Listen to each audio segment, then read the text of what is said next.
Toshkent kimyo xalqaro universitetida bo'lib o'tayotgan mehnat yarmarkasi va ochiq eshiklar kuni dasturida samimiy qutlaymiz.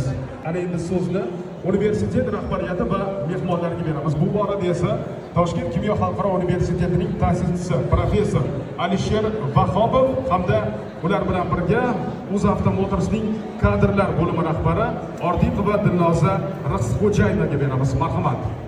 Avvalambor assalomu alaykum. Bugungi hurmatli tadbir qatnashchilari. Endi mana bugun Kimyo xalqaro universitetida bugungi tadbirga xush kelibsizlar. Bu tadbirni ochiq deb e'lon qilamiz.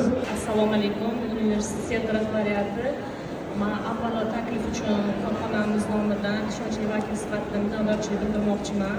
Biz har doim hamkorlikka tayyormiz.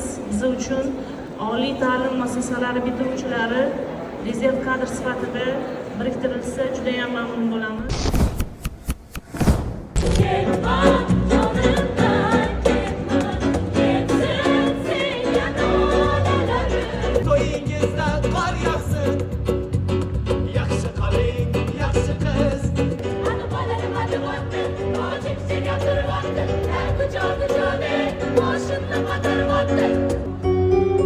Yalding bilan yashayman hamon, ishon seni sevaman.